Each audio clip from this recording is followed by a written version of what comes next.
Good morning, children.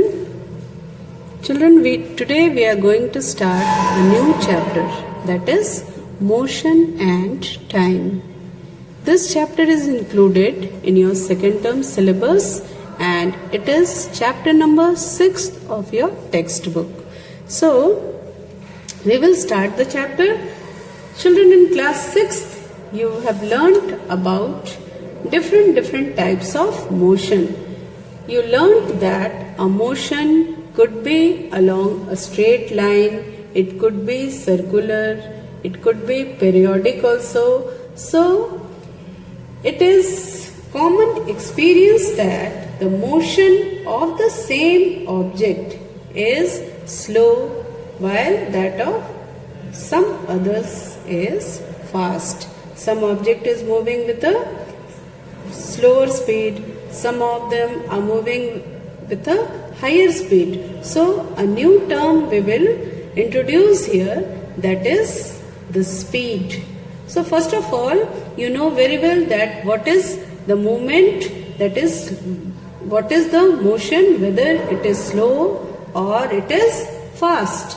We know that some vehicles move faster than the others. Even the same vehicles may move faster or slower at different times. Sometimes it moves at a fast speed, isn't it? Sometimes the same object, the object is same but it is moving at different speed. So here comes a new term, that is the speed. So in this chapter we will learn about speed also. So if vehicles are moving on a road in the same direction, children, if the vehicles are moving on a road in the same direction, then we can easily tell which one of them are moving slowly, which of them is moving faster. So it is very easy to say when only they are moving in the same direction. So the object which is moving in different direction, then it is quite difficult to know that whether the given object is moving faster or slower than the other ones, isn't it? Children, now we will learn more about speed. What is speed? Children, you are very much familiar with the word speed. So, here is an example. You see how the objects are moving that is the cars are moving in a single direction, isn't it? All the cars are moving in a same direction. Now, you will compare the distance. You have to compare the distance which is covered in a same time or in a given time. If the distance is covered by the car, if the distance covered by the car is more in a given time, then what will happen? That means the speed of the car is more than that of the other car, isn't it? So here you have to compare the distance in order to know the speed. Compare the distance of the given cars in given time, and that distance which is calculated from here, such distance will give you the speed. That if the car is moving at a higher speed or it is moving at a slower speed. If the distance covered by, suppose that this is car number 1. This is car number 1, and if it is covering more distance in the given time than the other cars, then what will happen? The speed of this car will be more than that of the other car. If suppose that this car is moving fast, see here which car is moving faster? This one. This car is moving faster because all the cars are moving in the same direction, isn't it? All the cars are moving in the same direction and the time is also given over here. So the distance covered by this car in the given time is maximum. So the speed of this car is maximum than this one and this one and so on, isn't it? So this car is on first position because its speed is maximum. See here, the speed of this car is maximum. So how? Because it is covering greater distance than the other cars. So I think that the term speed is clear to you everyone, that the distance covered in a given time, when the distance will be divided by the given time period, then it will give you the speed. So speed is equals to, what will be the formula of speed? It will be distance upon time, isn't it? So the distance covered in unit time will give you the speed of the vehicles. Clear to everyone? Now what is the average speed? What is the average speed? Suppose that children, when we say that a car is moving with a speed of 50 km per hour, we are saying that a car is moving at a speed of 50 km per hour. Means what? That it will cover a distance of 50 kilometers in 1 hour. However, a car seldom moves with a constant speed for 1 hour. In fact, it starts moving slowly, isn't it? And then firstly it moves at a slower speed, and then the speed is picked up. So when we say that the car has a speed of 50 km per hour, we usually consider only the total distance covered by it in 1 hour. So we do not bother whether the car has been moving with a constant speed or not during that particular hour. It is covering the distance of 50 kilometers in 1 hour. But whether the distance is same throughout or not, we do not know. So the speed calculated here is actually the average speed of the car. Okay? Because we are not knowing, we do not bother whether the car has been moving with a constant speed or not during that particular hour. The speed calculated here is actually the average speed of the car. So we shall use the term speed for what? For average speed. Okay. So what will be the average speed?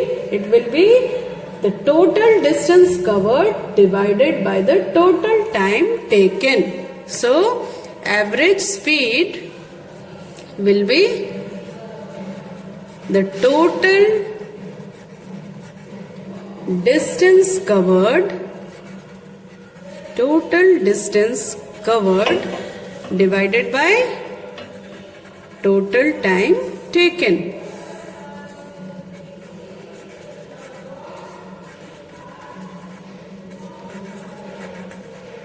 So this will be the average speed. So we can determine the speed of a given object once we can measure the time taken by it to cover a certain distance. Children, in class 6, you learned how to measure the distances, isn't it? So we will now know how to measure the time. Okay, so we will find out how we will measure the time. Children, in class 6, you have learned that how the time between one sunrise and the next was called a day, isn't it? Time between one sunrise and the next was called a day. Similarly, 1 month was measured from one new moon to the next. A year was fixed as the time taken by the earth to complete one revolution of the earth, isn't it? Day was calculated from one sunrise to another. Then month was measured from one new moon to the next, and the year was fixed as the time taken by the earth to complete one revolution of the sun. Often we need to measure intervals of time which are much shorter than a day. So clock or watches are perhaps the most common time measuring devices. You know that clocks and watches are perhaps the most common time measuring devices. Have you ever wondered how clocks and watches measure time? The working of clocks is rather complex, but all of them make use of some periodic motion. Okay, they all make use of periodic motion, and one of the very well known periodic motion is that of a simple pendulum. So, very common example of the periodic motion is that of a simple pendulum.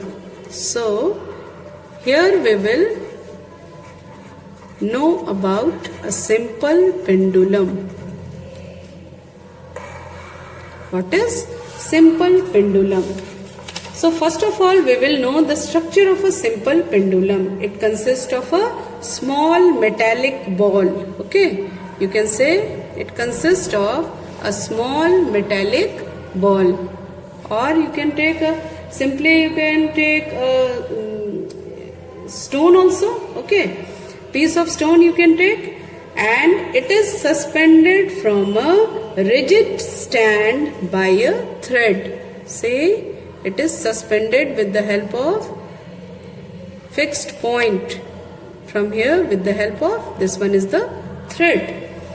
Now the metallic ball is called the bob of the pendulum. This one is known as the bob of the pendulum.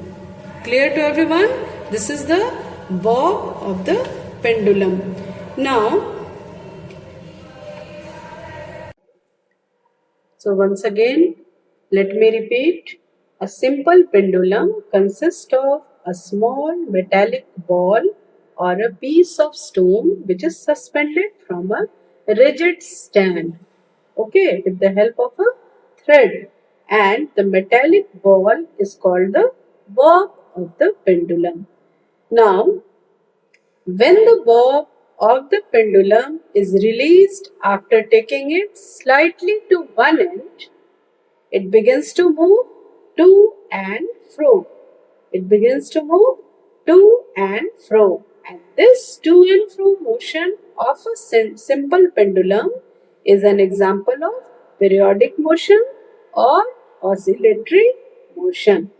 Now, what about oscillation? What do you mean by one oscillation? So, the pendulum is said to have completed one oscillation when its bob starting from the mean position O and moving to point A, then back to O, then the pendulum also completes one oscillation when its bob moves from one extreme position A to the other extreme position. So, one oscillation is equal to the movement of the pendulum, bob from the mean position to the point A, that is one extreme position, back to O, then again to extreme position B and back to its original position, that is the mean position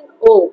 So the movement of the bob from here till here, that is one extreme position to another extreme position and back to its mean position, is equal to one oscillation. Or you can say in this way also that the movement of the bob from one extreme position to another extreme position and back to its again this extreme position, it is known as it is equal to one oscillation.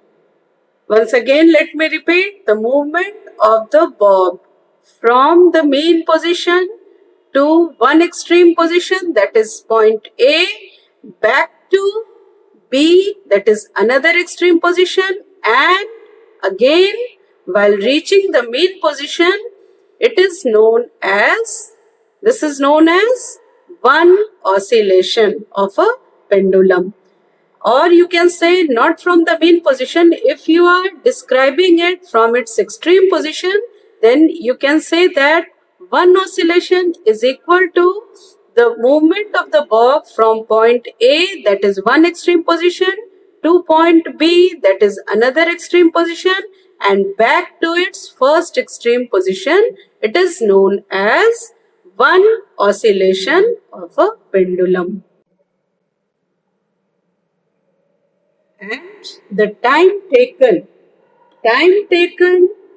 for the movement of the bob from one extreme position to another extreme position and back to A, it is known as the time period of a pendulum, that is oscillation.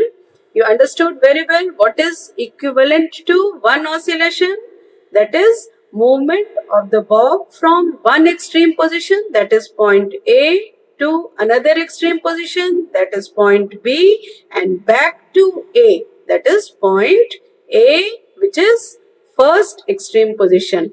This is equivalent to one oscillation, and the time taken to complete one oscillation of the pendulum, it is known as time period of the pendulum. The time taken to complete one oscillation is equal to time period of the pendulum. Here children, an activity is done here. To understand it more clearly, this one is the bob and this is the thread from which the bob is tied, and the length of the thread is nearly 1 meter. It is nearly about 1 meter. Okay. Then you have to let the bob of the pendulum come to rest. If any fan is there in the room, make it switch off. Okay. Then mark the mean position of the bob. On the floor also you can mark it. Okay. Then here it is O. This is the mean position of the bob. And to measure the time period of the pendulum, what you have to do here? You have to measure the time period of the pendulum. We will need a stopwatch. If suppose that stopwatch is not available, then wristwatch can also be used. Okay. If a stopwatch is not available, then you can use a table clock also, a wristwatch also you can use. Then to set the pendulum in motion, what you have to do? We will hold the bob and move it slightly to one end. Then slightly it is moved to one side. After that, you have to make sure that the string which is attached to the bob is tugged while you displace it. Okay. Now you have to release the bob from its displaced position. Clear? Now you have to release the bob from its displaced position. And one thing you remember children, that the bob is not to be pushed when it is released. Okay. And then you have to note the time on the clock. After releasing it, you have to note the time on the clock. Now, you have to measure the time of the pendulum, what it takes to complete 20 oscillation. It takes to complete 20 oscillation. When it will complete 20 oscillation, you know very well that the movement of the bob from here, that is from the main position to the extreme position, back to another extreme position, and again from extreme position back to its mean position is equal to one oscillation. And such oscillation you have to record of 20 oscillation. You have to record your observation till 20 observation. Then what you have to do? You have to see the time. What is the time? Make the stopwatch off now. After recording 20 oscillations, you have to make the stopwatch off. And when you will see that, by dividing the time taken for 20 oscillation by 20, you will get the time taken for one oscillation, or which is equal to the time period of the pendulum. So what you have to do, when after recording 20 such oscillations, you have to make the stopwatch off or clock watch off. Okay, then after getting the time, you have to divide the time taken for 20 oscillation by 20. Okay, you have to divide the time taken for 20 oscillation by 20 and get the time taken for one oscillation or the time period of the pendulum. This will give you the time of one oscillation, which is equal to the time period of a pendulum. When you will divide 20 oscillation, time taken for 20 oscillation with 20, then you will get the time taken for one oscillation, which is equal to the time period of the pendulum. Now children, we will see what are the units of time and speed. Units of time and speed. Units of time and speed. The basic unit of time, you know that it is second. What is the basic unit of time? It is second.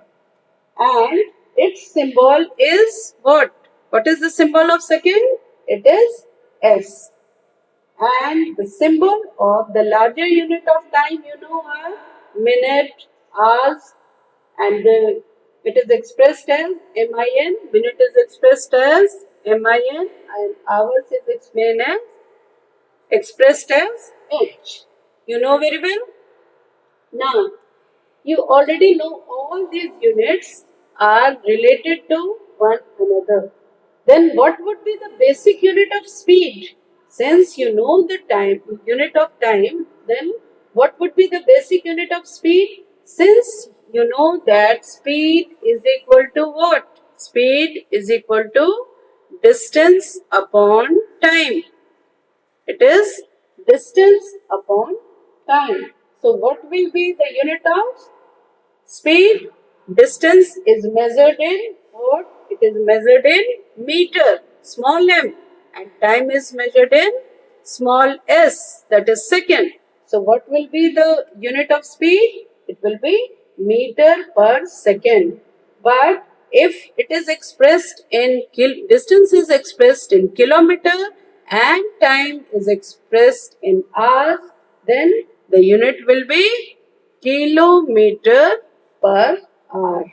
It will be expressed in this way, that is kilometer per hour. You must remember that the symbol of all units are written in singular.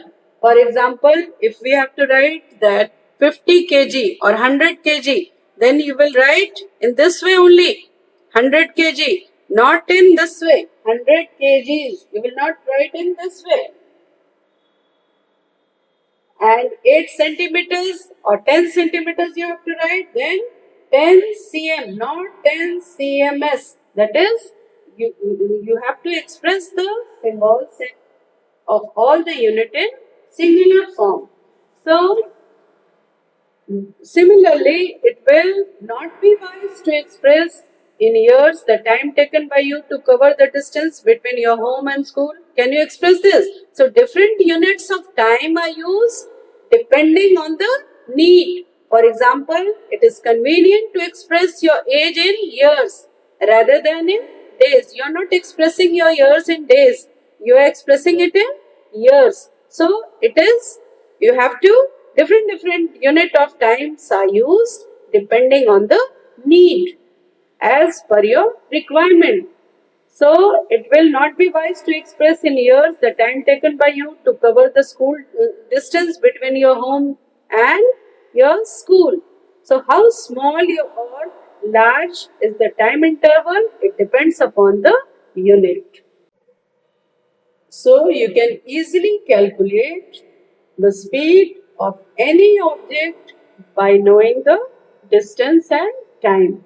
So it is very easy to calculate the speed of any object if the distance and time is given with the help of this formula. Is it clear to everyone now?